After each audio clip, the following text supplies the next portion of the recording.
ရှင်တွေကခံစားချက်ကိုယုံပါတစ်ချက်ကွာငါ့ကိုပုံကတတ်ပါတဲ့တပုံရမမှတ်ပါနဲ့စုံရန်တွက်လာသူကိုစုံကမခတ်ပါနဲ့မင်းလန်းလေးလန်းလိုက်တိုင်းမှာငါဟာရိတ်လို့ပဲမင်းနဲ့ခုကြည့်နေစုံတိုင်းပြာရခတ်လို့မြဲမာရဆက်ကိုလဲငါဟာရက်လို့ဆွဲမင်းသမုံးလေးပြောရင်ယူမှဒီတက်ကုံတက်ကတူတဲ့မဖြစ်သေးတာလေးတွေပြောပြရစီကဲဆိုရင်ကျွန်တော်ရှင်မဖြစ်နေရတာဒေါသတွေသူ့ကိုလေကြိုက်တဲ့ကောင်လေးသိပြီးတော့ကိုပေါ်ထားနေတော့ကားလေးပြေးပေးတဲ့မင်းကလေးကြောင့်ကဲပါဗျာရှင်ကောရမရဲ့ချစ်ကိစ္စဟောသမျှတွေတက်ချင်ကြိုက်မှာဒေါသဖြစ်တွင်းများကပေါ်များနေချစ်တယ်ပြောရင်စောမလာနေနည်းနည်းလာဟောပြလေသူ့ရဲ့စိတ်နဲ့သဘောထားတွေဝိချစ်သူကောင်းမလေးကစိတ်နဲ့လက်နဲ့ဒေါသလေးပြောကြသေးအချို့လူတွေကပြောကြသေးကျွန်တော်ကိုရင်လေးနဲ့ယူရဆိုပြီးအော်ပါပဲပြောပါစေ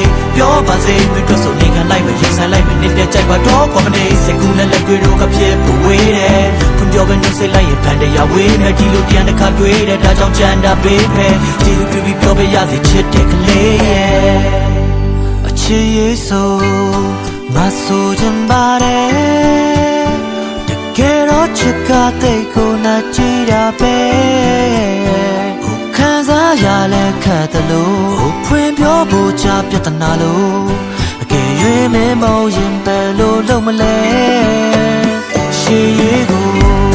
မကြိုမြင်ပါတယ်ဘယ်မပြောမိရင်ရမနောင်တာတွေပဲအကယ်၍များပြည့်မြတ်တာကိုမမဟုတ်တော့ချတရားရမယ်ဆိုစိတ်ကူးလေးနဲ့တင်ငါမုံမိခဲ့မဖြစ်သေးဘူးကွယ်